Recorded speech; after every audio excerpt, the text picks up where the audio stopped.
Bien, volvemos con nuestro segundo invitado para hablar de China. Este conocido y desconocido al mismo tiempo. Este país que de alguna manera ha presentado una transformación, creo, sin precedentes, que hoy es la segunda economía del mundo y cada vez que viajamos nos sorprendemos o tenemos noticias de China, nos sorprendemos cada día más. Hoy tenemos con nosotros quizá a la máxima autoridad para hablar de China. Hoy tenemos a Marcelo Muñoz Álvarez, es autor, es economista y es empresario. Lo tenemos conectado a distancia, es decano de los empresarios españoles en China, es presidente honorario de la Cátedra China y es embajador de amistad con el pueblo chino. Esta condecoración, este título, le fue otorgado hace 2 años en persona por el presidente de China, Xi Jinping. Y solo 2 personas en Europa la tienen. Y os digo que el segundo no es español. En su último libro, es autor de muchas publicaciones, pero en su último libro, China ha vuelto para quedarse, publicado en 2022, relata las claves de la inmensa transformación que ha experimentado lo que hoy es la segunda potencia mundial en economía. Es un libro muy recomendable, sé que ahora está escribiendo otro libro, pero este está plenamente vigente, así que os recomiendo si queréis conocer China. Y no me queda más que dar la bienvenida a Marcelo Muñoz. Marcelo, muchísimas gracias por estar en nuestro programa, por haber aceptado mi invitación. Es un placer enorme tenerte entre nosotros. Gracias a vosotros y gracias a ti, Martín. Bueno, yo creo que la primera pregunta es casi de curiosidad, ¿no? Te voy a pedir que hagas un breve flashback, ¿no? Tú aterrizaste en China a finales de los años... Digo aterrizaste porque yo creo que en aquellos momentos finales, pongámonos en contexto, finales de los años 70, aterrizar en China era como aterrizar en otro planeta. Había fallecido Mao en el 76, que había dirigido China con mano de hierro en la más ortodoxia, de alguna manera, ideología comunista, y empezaban a soplar ciertos aires de reforma, de la mano de Deng Xiaoping. Y ahora la pregunta es de curiosidad. ¿Qué queda de aquella China profunda a la que llegaste, en concreto para asistir a una feria? De aquella China no queda nada. China era otro mundo entonces ya. La resistencia de Deng Xiaoping al maoísmo no fue personal. El Partido Comunista de China tenía un sector reformista muy amplio de grandes dirigentes, entre ellos el presidente de la República, Liu Shaoxi. Deng Xiaoping era el secretario del partido, Peng Dehuai era el mariscal del ejército. Es decir, eran personalidades muy relevantes y muchísimos miembros del Partido Comunista de China clamaban por la política que impuso Deng Xiaoping de puertas abiertas y de reforma. Eso supuso un debate interno muy profundo, un debate ideológico y político, y como resultado salió la política de Deng Xiaoping, que hoy ellos proclaman como el socialismo de características chinas. Esta China de hoy no se parece prácticamente en nada a la China que yo conocí en 1978. En ese momento China era la potencia 120 del mundo, 120. Y hoy es la segunda, bueno, casi la primera. Pasado mañana va a ser la primera porque en PPA superó a Estados Unidos ya en 2014. Y luego, por otro lado, en este momento, la velocidad de desarrollo en el que está la tecnología china, la inteligencia china, la inteligencia artificial de la que habéis hablado, el desarrollo tan rápido en que está todo es impresionante. Yo todos los días sigo la prensa internacional y china y todos los días hay novedades impresionantes desde el punto de vista tecnológico. Entonces, esta China es la China del siglo XXI, que por cierto nos puede traer grandes bienes al mundo del siglo XXI, porque China en este momento está por la paz, está contra todas las guerras, está por el diálogo, está por la negociación, está por la solución de los conflictos a través del entendimiento y la cooperación. La verdad es que evidentemente no, yo creo que me dirás tú si exagero, pero la transformación operada en los últimos 40 años por China, un país que además no tiene un tamaño fácil, ni un tamaño ni en población ni en extensión, podríamos afirmar sin duda que en estos últimos 40 años, casi sin darnos cuenta, hemos asistido a la mayor transformación de un país, yo diría jamás llevada a cabo en el mundo en toda su historia. No sé si estarás de acuerdo conmigo. Tú que lo has Sí, vivido... sí, totalmente de acuerdo. O sea, la transformación de China no se ha producido en la historia jamás. Y además, no es la transformación de un país, es la transformación de un continente. Es el 20% de la población mundial. Y además, China en este momento tiene un peso en el mundo, sobre todo en el sur global, en los BRICS y en todas las organizaciones multilaterales que hay en el mundo, prácticamente en todas, tiene un peso político y económico como ningún otro país. Digo, como ningún otro país. Estados Unidos está desbancado por China en este momento. Por eso el nerviosismo de Estados Unidos contra China. Su estrategia es contener a China, pero es una ingenuidad, porque contener a China, un país de 1.450 millones, en el que cada año se gradúan más ingenieros y científicos que en el resto del mundo junto, un país que invierte en medidas contra el cambio climático cada año más que Estados Unidos y la Unión Europea juntos, eso es imparable. O sea, eso lo que hay que hacer es unirnos a esa posibilidad de desarrollo que nos beneficia a todos. Sin duda. Por otra parte, esta gran transformación bueno, que ha supuesto que China tenga un rol hoy, que es la segunda economía mundial, esta gran transformación, por descontado, no se va a detener. Tú lo has dicho. China está en el cambio climático, China está en el desarrollo de la última tecnología. China va a estar en la revolución tecnológica actual, en la inteligencia artificial. ¿Qué crees, apalancándonos un poco en la inteligencia artificial, qué rol crees que jugará China en los próximos años? ¿Y cuánto tiempo pasará para que se convierta en la primera economía mundial, bajo tu punto de vista? No, según el Fondo Monetario Internacional, en el 2030, en PIB nominal, será la primera potencia. Pero en PPA ya lo es desde el 2014. En tecnología, por ejemplo, en tecnología espacial, está ya por delante de Estados Unidos. En, en, en tecnología de la inteligencia artificial, Estados Unidos va un poquito por delante de China, pero China está invirtiendo el doble que Estados Unidos en el desarrollo, en las aplicaciones de la inteligencia artificial.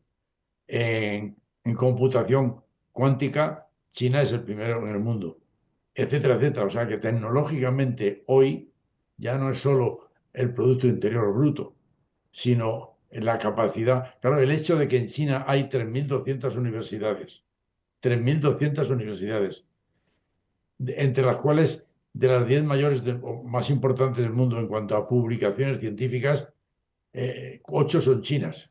No, perdón, 6 son chinas. Claro, el que los jóvenes hoy, el 53% de los jóvenes en edad universitaria esté en la universidad, cuando en Europa estamos en el 31%, claro, la potencialidad de desarrollo y de crecimiento de este país no es lo que es ahora, sino lo que va a ser en los próximos años. Y por otro lado, la potencialidad de atractivo que tiene China, que aquí se nos oculta, porque hay muy poca información de China, pero China en el sur global, prácticamente en toda África, prácticamente en toda Hispanoamérica y en gran parte de Asia, es el líder mundial ya.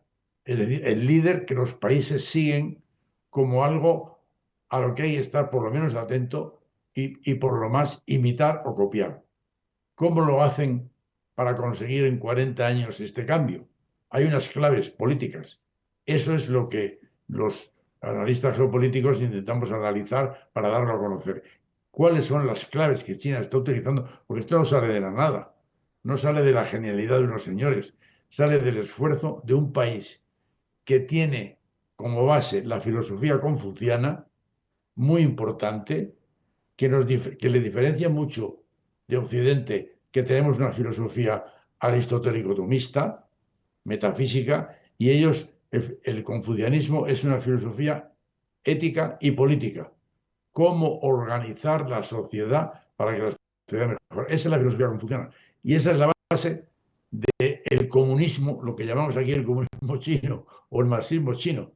Yo he estado recientemente, porque no fue hace 2 años, fue hace 2 meses, Martín, cuando me concedieron este título de embajador de amistad con el pueblo chino.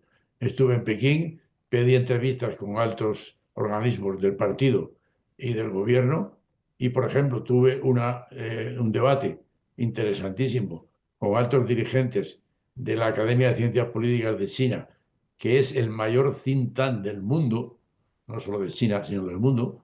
Tuve una conversación con ellos sobre marxismo y confucianismo, que es lo más importante para la política actual. Prácticamente el 80% de la conversación que tuvimos, entrañable y profunda, prácticamente el 80% lo dedicamos al análisis de la filosofía confuciana y el 20% restante al marxismo. Eso indica en qué situación está China ideológica política. La pena es que de eso aquí no se sabe nada. O sea, siendo el confucianismo la filosofía del imperio chino y la filosofía que sustenta hoy toda la política del Partido Comunista Chino y del gobierno chino y que afecta a los 1500 años de historia y a la población mayor del mundo en toda su historia. China ha tenido la mayor población del mundo, no ahora, ha tenido la mayor población del mundo en toda su historia. Que esa filosofía que ha influido en ese mundo no se estudie en ninguna facultad de filosofía de España es un crimen político, ideológico, intelectual, educativo y de todos los tipos. ¿Cómo es posible que esa filosofía que sustenta este mundo distinto ni la conozcamos?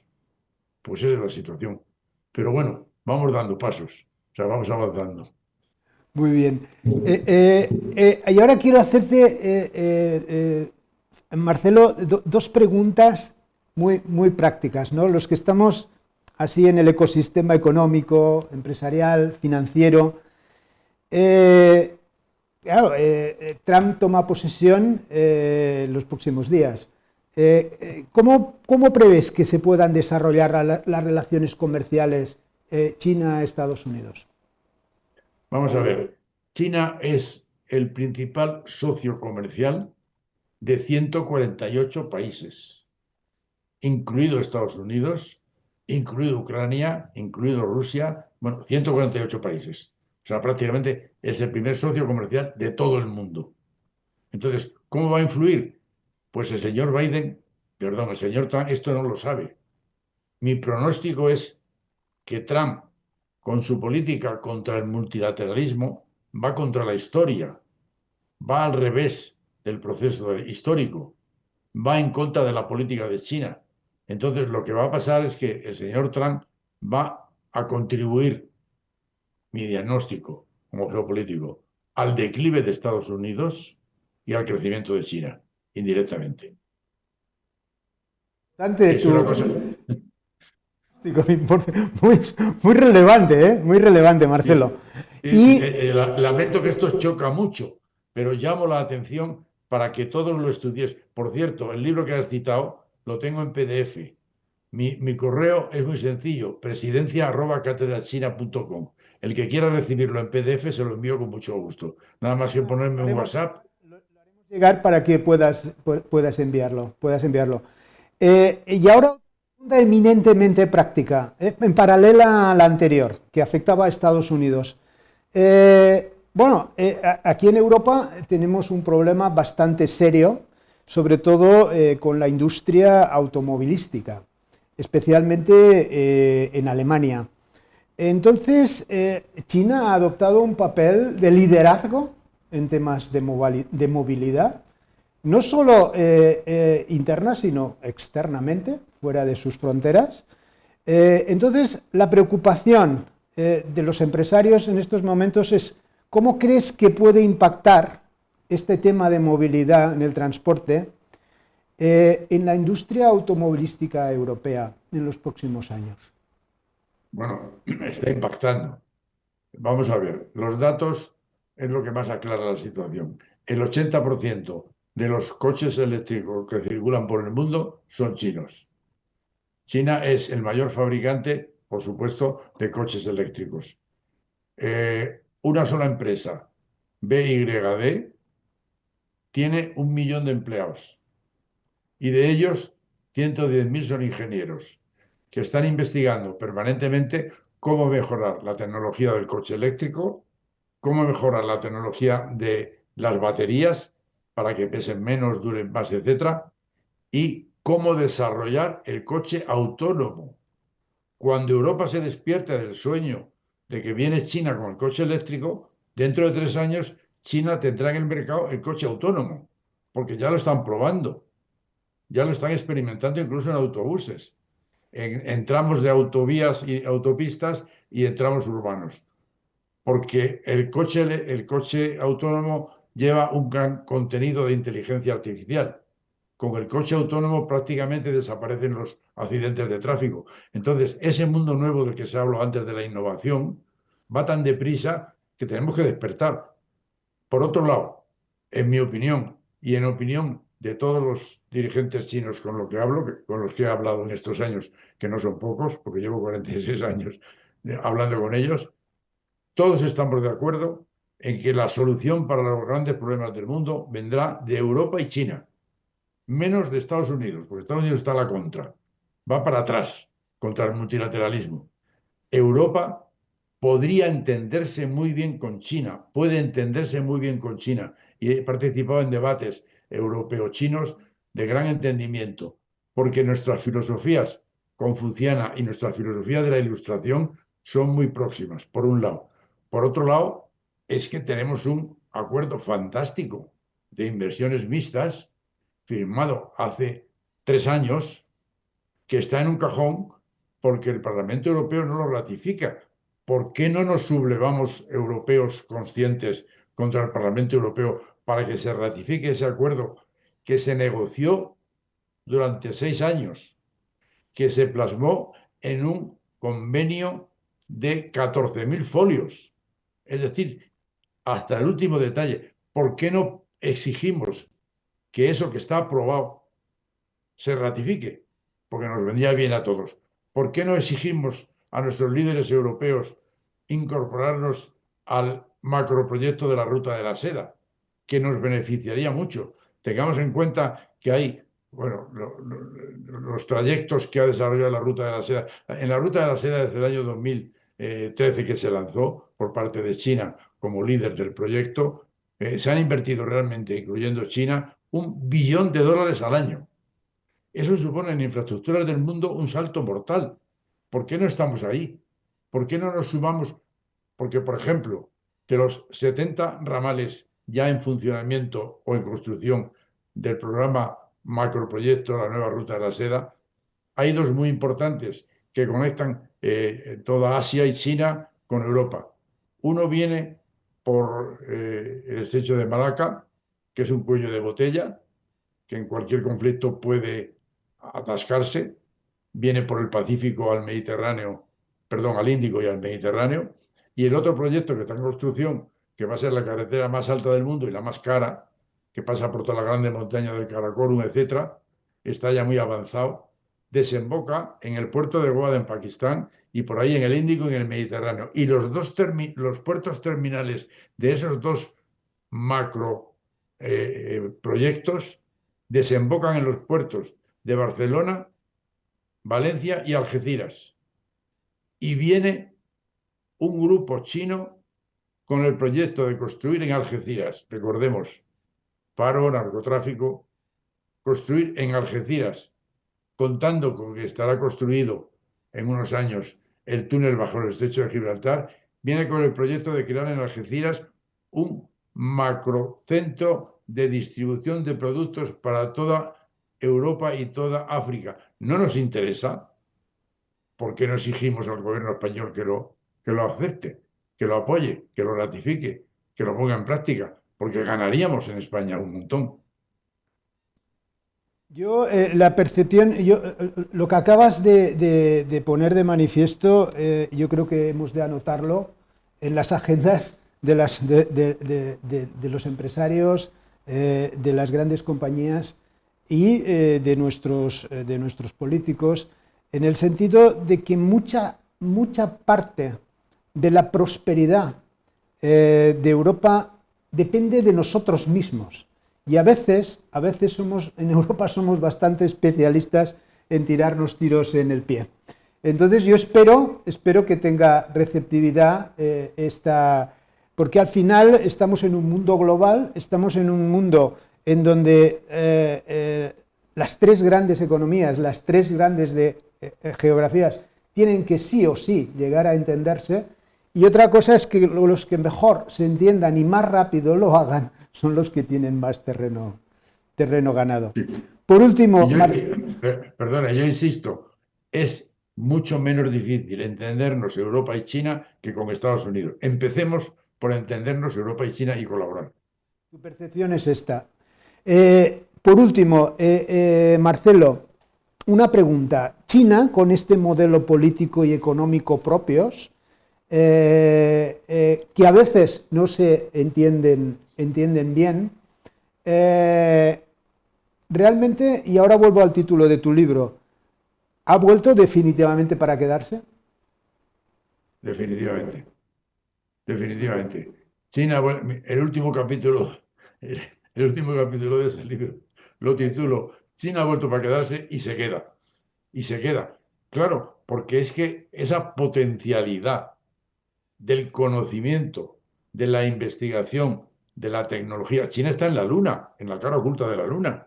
China va a establecer una base permanente en la Luna de investigación. O sea, esa potencialidad va a estar ahí, va a estar ahí. El siglo XXI, yo se lo digo a mis amigos, vuestros hijos, vuestros nietos, van a conocer una realidad del mundo bastante mejor gracias a la potencialidad de China, a la positividad de China. Entre otras cosas, repito, porque China no quiere ninguna guerra, ni quiere imponer nada, ni quiere hegemonismos, y mucho menos hegemonismos excluyentes. Quiere compartir con los demás. Quiere un mundo y una prosperidad compartida. Y ese objetivo además no es teórico, no es una frase abstracta, lo están practicando. Veamos lo que están haciendo con los BRICS. El fenómeno de los BRICS, que ya es el 90% de la población mundial prácticamente, y están unidos, y están con unos acuerdos, y están con unos acuerdos económicos y financieros, y van a sustituir al dólar a medio plazo como instrumento monetario más usado en el mundo, frente al dólar que lo es ahora. Todo eso no se va a parar, porque es que son 1.450 millones de personas estudiando, trabajando y además con el ideal de lo que es el sueño chino, que es el sueño chino expresado ya desde Confucio, que es no la prosperidad individual, el señor que se hace millonario dentro de nuestro capitalismo feroz, sino es la prosperidad de toda la nación, de todo el país, y ellos se suman y trabajan para todo el país, en gran manera. Entonces, eso quien lo para, se va a imponer, China ha vuelto para quedarse y se queda. Pues Marcelo, yo creo que con esta entrevista has dado unas pinceladas enormes, has dado muchas pautas de lo que nos espera en los próximos años en versión geopolítica por la influencia de China. Nuestra audiencia es fundamentalmente de empresarios, muchos de ellos con intereses comerciales en China. Entonces yo creo que nos has iluminado muchísimo. Te agradezco enormemente este ratito que nos has dedicado y esperamos, te lo agradezco y espero que no sea la última vez que nos visitas, Marcelo. Encantado siempre que me invites y además te marco un tema de que podemos hablar, el cambio climático y China, o China frente al cambio climático. Es fantástico. Un espacio a esto. Porque sé que en tu libro dedicas un capítulo, porque sí, a veces no nos llega muy bien lo que... Y decimos, tiene a veces caemos en un tópico, ¿no? En el sentido de que, oye, no, es que China se está preocupando por el cambio climático. China está apostando decididamente por las energías renovables también.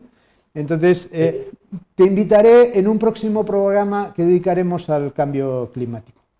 Bueno, insisto, como introducción, os invito a leer mi último libro. El próximo saldrá todavía en unos meses. China ha vuelto para quedarse, se queda. ¿En cuánto tiempo vas a tener el nuevo? Vale. Como lo tengo en PDF, os lo envío a todo lo que me lo pidáis. Muy bien. Muchísimas gracias, Marcelo. Un enorme placer estar contigo. Gracias a todos. Un abrazo. Pues unos minutos más a publicidad, a ponernos al día de lo que es la parrilla de programación de Tinku Televisión y seguimos con el tercer invitado.